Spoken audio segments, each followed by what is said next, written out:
Hello everyone, my name is Dark Hero and welcome back to Monster Hunter Wilds, this time with the playable demo, or I should say the open beta test. I have already put around 5 to 6 hours into this open beta test as I have been playing through pretty much everything they have available. I have hunted down every monster that you can, at least as far as I know, multiple times, tested out different weapons and explored the map, and just overall had a very enjoyable time with Wilds. And in this video I want to sort of give you a rundown of what exactly you can expect to see in the playable demo if you are someone that doesn't have PlayStation Plus or you are on Steam or Xbox, so you have no access to the playable demo yet. And it's essentially going to be a beginner's guide, a little bit of an introduction to the playable demo, and talk about some of these subtle changes and new features that the game has that a lot of people might have missed. So with that being said, let's get started. So for starters, a very important thing that you're going to want to do at the beginning of playing the demo is actually here in the main menu. You're going to want to come down here into options, and here in the graphics settings you're going to be able to select prioritized frame rate over resolution, because otherwise the game is going to be running at 30 frames per second at most, and me personally I just prefer having higher frame rates, so I went with this. And you're not able to change this while you are in the game, so if you were looking to improve your frame rate in Monster Hunter Wilds, this is how you do it. So as you can see right now, I am at the base camp. We have Gemma right here, and you have all of these settlements, though you can't really do anything with them here in the demo, but you are freely able to explore this entire map. As you can see, it is pretty huge, and I really like this 3D topography map. I think that it is really fantastic and lets you see all kinds of details that you couldn't see in the previous games. And what you're basically going to be doing in Monster Hunter Wilds is either going out into the open world, into the open field, which as you can see currently we're undergoing a sandstorm, or you come over here and speak to your handler, and Alma will tell you the quest that you have available. Now when you start the demo, you're only going to have available the very first one, where you have to fight against the Chotacabra, and as you fight these different monsters, you will unlock the ability to hunt them in a specific quest. Additionally, you can also group up with other members, you can look for different lobbies, you can even join quests where people have used their SOS flare, and here in the main menu you can even go all the way back to the lobby menu, and you're able to search for all of the available lobbies so that you can join them and have someone join on your quest. Now naturally, despite the number telling you that there are up to 100 members into a single lobby, you are likely only going to be able to see a limited number of players in the actual lobby, and of course you can only play with up to 3 other players. Now from here you can always go into the open world, and let's say for example that we want to hunt this Chotacabra right here. You can go ahead and mark it, call upon your sacred and hop on it, and you can have it simply automatically run towards that target, and it will take you there and you'll be able to hunt that monster.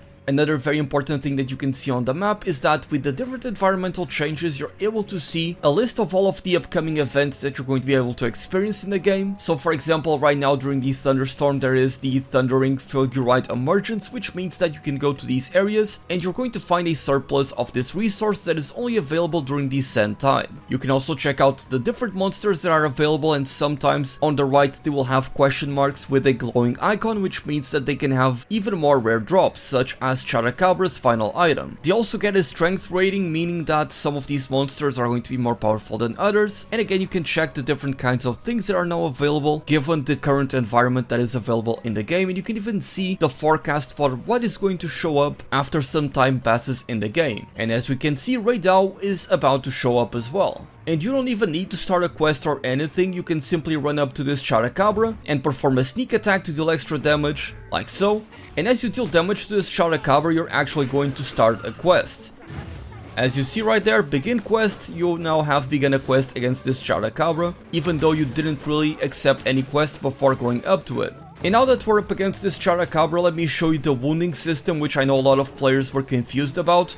So as you can see right here, whenever I hold the L2 button, I'm able to see these red glowing spots on the monster because I've hit them multiple times in those exact spots. And the way that these wounds work is that they're kind of like pimples where I can hit them to deal extra damage, and you even see the tenderized icon, but if I hit them enough times they're going to pop, and so I will no longer be able to take advantage of that extra damage. However, each weapon has a unique action that they are able to perform against those wounds. So for example, the dual blades, it would be this right here. Let me make sure that I land it. This very cool attack where you get backwards and then fly towards the monster and do the blade attack. And now that you do it, you're going to essentially just consume the wound, and you have to reapply it again by simply attacking the monster into a specific spot.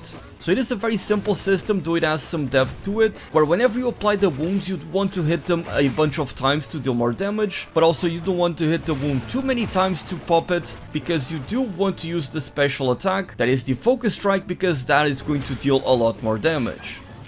And I mean, just look at how amazing this move is. But let's get away from that Chotacabra for now. Another thing that I want to show you is that, of course, while you are on your Sacred, you can manually ride it, you can control it exactly as you desire, and while you are riding him, you can simply use your Slinger to pick up any items that are on the floor, like so.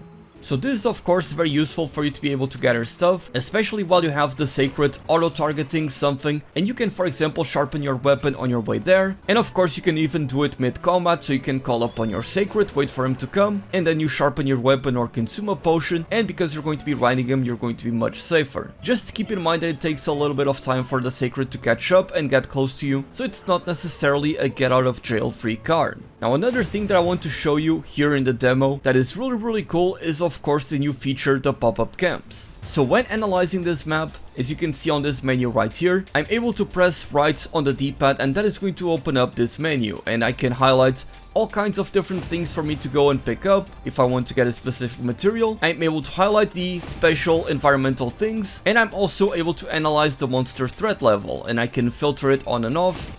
And this is also how you fast travel between the different camps. So you're going to have the base camp at the start of the game, and you're also going to get the Kunafa Windsong Village. But then there's all of these other camps that you can set up, so let's go visit one of them right now. So these pop-up campsites that you're able to place, you can't exactly place them anywhere you want. They're similar to the campsites of the previous games where they have designated areas where you can place them. And you're actually limited in the number of these pop-up campsites that you can place in a designated location. So for example, in the Windward Plains, I believe that you can only have up to 4 of these different pop-up camps. But the way that you find them is by going to these locations that have a signpost as an icon. You can even target them. Let's do this one that is a little bit closer, for example. And you can fast travel to a close location, and again we're going to get on top of our Sacred and automatically ride to our destination, and it looks like the sandstorm has subsided. And once we get to these designated areas, as you can see right here, you get this green highlight telling you that you are able to set up a pop-up camp right here. So for example, I'm able to do it just like that. I put it on my radial menu, and you can set it up with the low cost of 150 resource points. So let's go ahead and do it.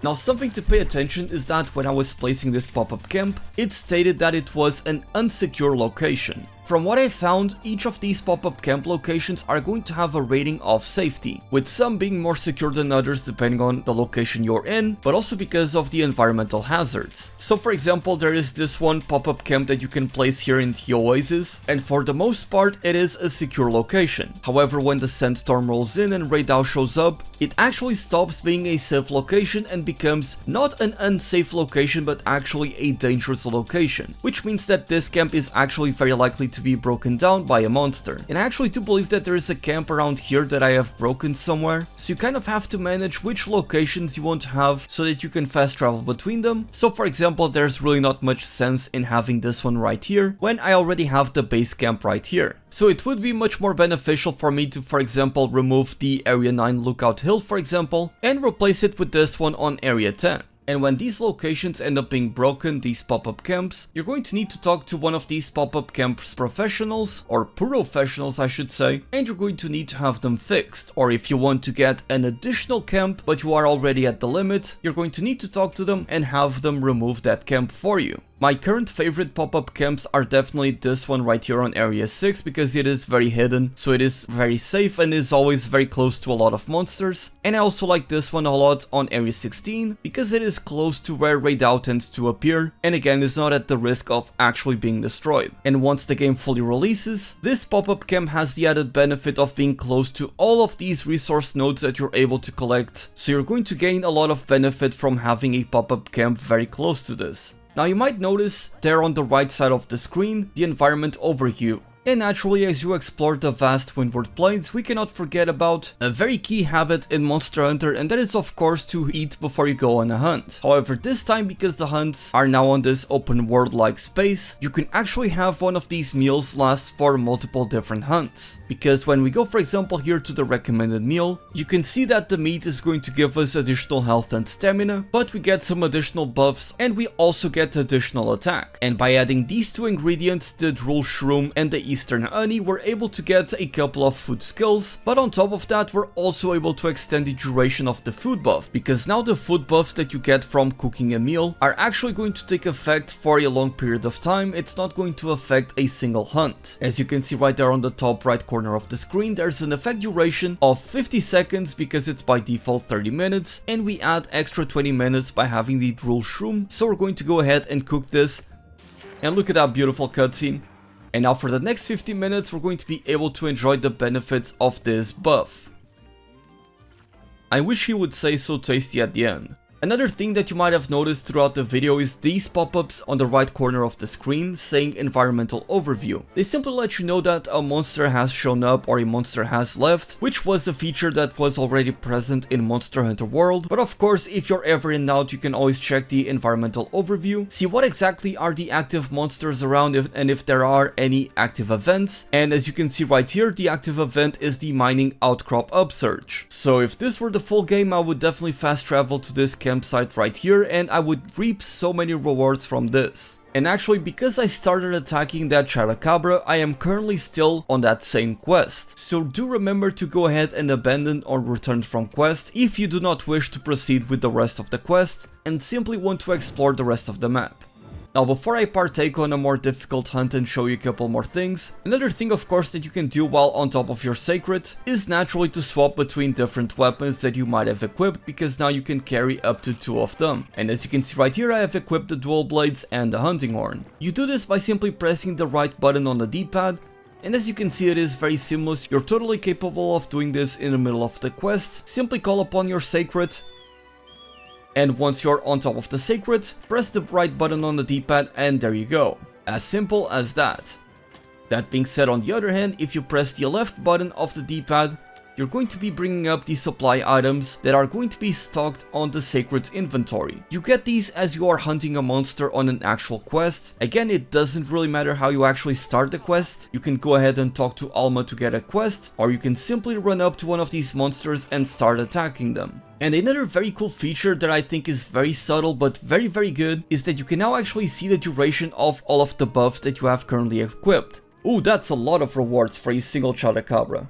So because I have the dynamic health bars and the dynamic HUD, whenever I'm not in combat, nothing is really showing, but whenever I press the L1 button, or I'm actually in combat, you get all of this information on the top left corner of the screen. And as you can see, there is a timer on the top left as well. And that is actually the timer for my food buff. So it gives you the exact amount of time that you have left with your food buff, which I think is simply fantastic. Additionally, whenever you get any kind of buff, like for example, if I consume this adamant seed and get a defense buff, as you can see, it shows up on the top left corner of the screen. And if I press the L1 button, it's going to show a small circle. And this circle actually indicates the duration of my defense buff, so you're able to very easily keep track of it, know when it's about to run out, and you would actually be able to consume another adamant seed before this one runs out to simply refresh the buff. And this actually extends to debuffs as well. So if for example you are paralyzed or you are affected by water blight, for example, if you press the L1 button, you will actually be able to see the duration of those debuffs. Again, it's a very subtle change, one that I love a lot because it allows players to have much more control of everything, so it's a nice change in my opinion. And of course, another huge change that I know a lot of people are going to love is that now you can actually pause the game whenever you want. Now this probably doesn't work in multiplayer. I have not played multiplayer yet, so I do not know for sure, but hey, it's a feature that a lot of people were requesting that it be brought back, and now we actually have it. And actually, if you go here into the options menu, you're going to find that there are a lot more options than there normally is, so that is of course very good. As you can see, you're able to change so many settings that you couldn't change previously, and you're you're even able to change a lot of things that your support hunters, that is to say, whenever you use the SOS flare when you're playing by yourself, you're going to get follower NPCs that are going to help you out even while you are by yourself in an offline session. And you can decide to not display their damage numbers, you can decide to make it so that they cannot use offset attacks, power clashes, that they cannot mount the monster, etc, etc. One big change that I particularly love is that now you can actually have it so that the damage numbers will display with decimal numbers on them, so you can have a much more precise indication of the exact damage that you are dealing to the monster. Then there's all of the camera settings. I'm not really going to go over them, I'll have my proper video when the game releases where I address what I believe to be the best settings. And there's even a colorblind assistance mode and arachnophobia filter that you can add on the game. Also, another big feature that the developers have added is the ability to fully customize your HUD. As you can see, you can select any element of the HUD you may desire. So for example, let's go into the chat notifications and you're able to make it smaller or larger, and you're even able to hide some of these notifications and HUD elements. So me, for example, I often like to have a lot of these turned to very small because I like to keep my HUD clean most of the time. And by pressing the triangle button, you even have the option of turning every single element to small, big, or to hide all of them. And when you look at the right side of the screen, you can see that a lot of those elements are now colored red, which means that I have modified a lot of them. It's not going to make a huge difference, but it's something that is going to make a difference, and I thought it's something that you guys would appreciate. So there are plenty of options for you to enjoy in this game. Now, one thing that I was hoping would not make a return in Wilds, but sadly that's not the case, is the return of the bloated damage values that we saw being introduced into Monster Hunter World. Basically because all of these weapons are your typical starter weapon for each different weapon type, they would naturally have all around the same number of attack. But because the developers want you to understand that the greatsword hits for a larger damage number, they have bloated the attack values on these weapons to kind of give you an idea of some of the damage outcome that you can expect from some of them. This leads to a lot of confusion, of course, so I was hoping that this would not return in Wilds, but it looks like that's going to be here to stay. And as you can see, you also get a lot of armor customization options. You get 4 different entire armor sets to choose from, those being the default armor set, the Chadacabra set, the Doshiguma set, and the Balahara set. Though quite frankly, the starter set is the best in my opinion because it comes with Divine Blessing. And again, you're able to freely choose between 2 different weapons to pick from this list, and you would even be able to pick 2 different dual blades, for example, but because we only have a single pair of dual blades, I'm not actually able to take 2 different pairs of dual blades with me.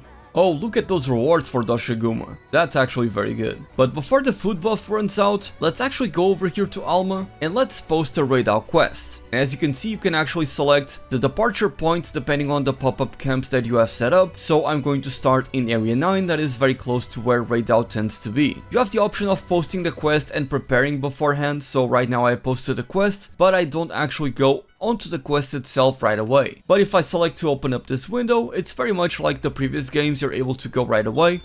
That is going to take you to the campsite, and as you can see now the area has changed and Raidao is very close by. Now one thing that I'm actually going to do, oh, we actually got the supply items like I said before, so now if I get on top of the sacred, you can see the extra supply items that I have here that we're able to take with us. Oh, look at that boy right there, that's who we're going to hunt. Now what I'm actually going to do here that I've never done before is I'm going to use the SOS flare because I want to try to hunt with the follower companions. So let's see how this works.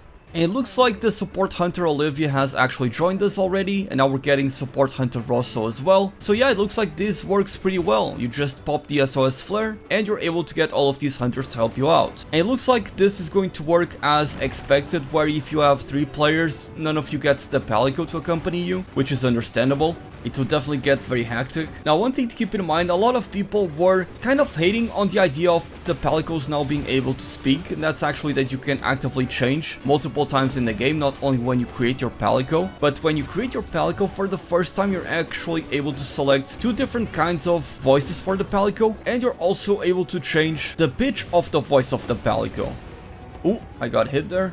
And in my case, I actually made my Palico have a lower pitch, and it just sounds like a normal human, and that's pretty funny to me, and it doesn't bother me at all. It may not be super immersive, but again, you are able to turn it off and have the Palicos simply growl instead of having them speak human language. So if that bothers you, don't worry, you're able to freely change it. But they actually do say some fun stuff, so I am going to keep them active.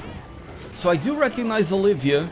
I'm pretty sure that that's the Night Woman from the story that accompanies us. But I don't know about the rest of these hunters. I believe that they're just randoms. Let's see. This one got the mount. Rosso with a heavy bowgun. Is Raydal gonna fall down? There you go. I don't think I actually ever mounted. Yeah, I don't think I ever mounted yet. Oh, look at that. Now, the dual blades have received a huge overhaul. A lot of it is very subtle, but it's huge differences. If you are a dual blades player, you're actually going to get a lot of benefit from these changes. So I will make a video dedicated to talking exactly about what these changes were. But of course, right here, I'm just giving you a glimpse of the demo and showcasing what exactly you're able to do here. Let's go ahead and use that flash pod to keep him here for a little bit longer. I was not able to dodge that. Hold on. That could be dangerous. Now, one big thing here in the radial menu that the game has by default, that I think is a very nice system, is, as you can see right here, you have the optional health recovery and the optional status recovery. So if you use the optimal health recovery, it's going to select an item automatically from your pouch that is going to heal what they believe to be the adequate amount of health to keep you back topped up. Oh, look at those hunters even flashbanging the Raydal. It looks like they're actually pretty competent. So it's good to see that Capcom has improved their AI from Dragon's Dogma 2. Oh, I did not dodge that. Actually, because we have all of these hunters, let me get on the hunting horn. Let me buff all of them. There we go, swap to the hunting horn. And that's it. Now this is actually my first time with the hunting horn. Oh shit, I got almost one shot. I was not paying attention, I was looking at the notes. This is actually my first time with the hunting horn. I want to see what melodies we have. So we have self-improvement, attack up S, that's nice. Can we still do this? You can still use 2 notes at once with that trick. And you have fire resistance, okay. So let's go ahead and do this. Ooh, big damage actually. Hold on. Oh, I'm gonna get hit, that's fine. Gotta be a bit more careful here. Oh, the hunting horn works exactly like it did in World. Oh shit. Oh, that was a nice flash bomb. Okay, nice, perfect. So I have the echo bottle. Let's see how this works. I do this dance and I pop that bottle on the floor.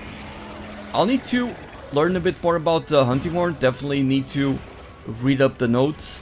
Let's see, triangle, circle. Triangle, circle, circle. Should be the Echo Wave Blunt.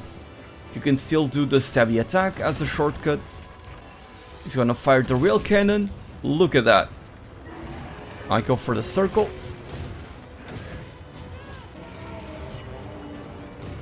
Oh, nice damage. And then I can encore it as well. Very nice. And there he is. Now he does have a wound. I'm gonna try to see if I can break that wound with the hunting horn, because I don't see what the action is. I don't know what it is. I'm very curious about it. And just be topped up. Oh shit. Okay, we're fine.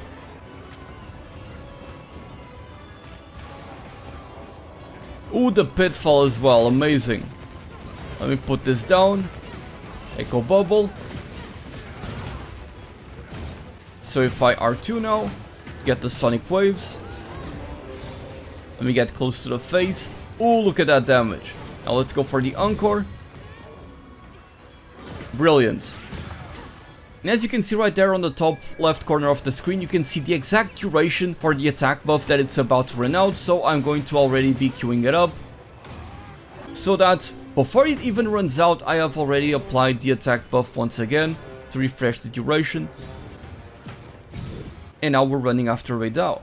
I'm actually going to try to use the mantle here, see if I can use it to approach the monster. It might not work because my teammates are already hitting Raydal, but I'm curious. Yeah, it definitely doesn't work, that's fine. So if you want to do a sneak attack, you kind of have to go in by yourself. That's normal, that's to be expected. Oh, here comes the big attack. Oh, I didn't notice before, you can see him targeting with the rays on the floor. That's cool. Oh, look at all that damage, beautiful. Gotta be careful here.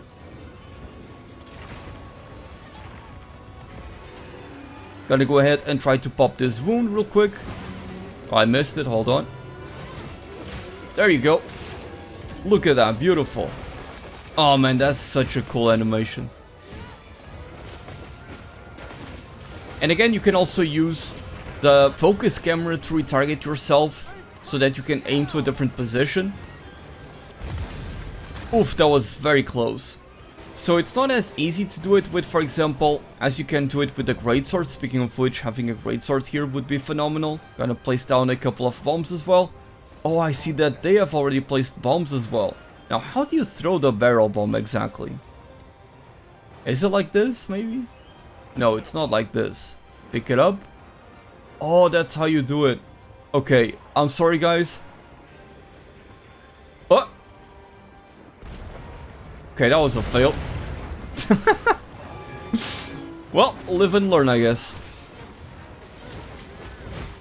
Another really cool thing about WoWs is that you get this luring pod, and it seems like you always have it, that you can throw on monsters, and you essentially just get aggro on the monster by using this. So let's go ahead and see if this works.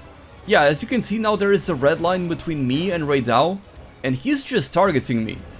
So if you're someone like with the gun lens that likes to get the monster to focus on you, you want to get the attention to block attacks and such, this might be a very great tool for you to use. Now let's see if he comes here into the pitfall trap. Oh, he does not want to go down. Ooh, I actually timed that well. I like that Olivia is just standing there. And she got hit. Come on now. Dude is just avoiding it. And there you go. Straight into the trap. Perfect. Now, I don't know why the SOS hunters are just standing there now. So it does look like Capcom might have to work a little bit more on the AI. Now, I'm not 100% sure if monsters get health scaling as if you were in multiplayer by having these offline NPCs. I assume that that's the case, but I'm not 100% sure on that one. Because it worked like that with the followers in Sunbreak, I'm pretty sure. Oh, I run right into that. Oh. Oh, they heal you as well, I just noticed. Well, that's pretty nice. Beautiful flash bomb, time to abuse this thing.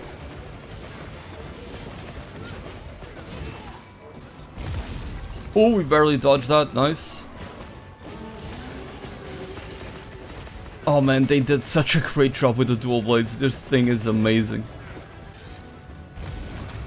I would have lost my mind if that actually hit me through the dune. Nice. Oh, he's going back to his nest, he should be about to die now.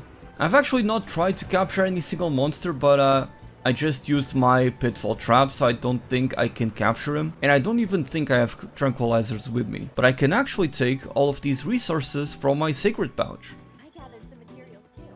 Check your sacred's pouch. Oh, that's cool. I didn't know that the NPC hunters would also gather items for you. That's pretty convenient. So yeah, he's asleep. We now don't have any more bombs. At least I don't think so. I do have a couple of small barrel bombs that I can use, but I think it would be best to simply do a sneak attack.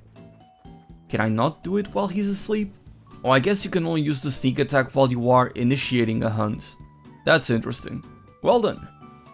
Gonna place down as many small barrel bombs as I can. There you go. Oh, let me get that. Hold on. I'm whiffing. Please let me hit the head. Ah, shit. Oh, I just noticed that the flash pod right there, it said effective. So it's going to be like World, where the flash bombs are going to go down in effectiveness against monsters as you use them, which makes total sense. I like that there is an indicator with the game telling you that it has become less effective. Dude, I cannot hit that horn. There you go, finally. Look at how sick that move is. Holy look. Oh. I actually caught his tail once with that move. So sick, dude. Oh, we got one of the horns. That's very nice.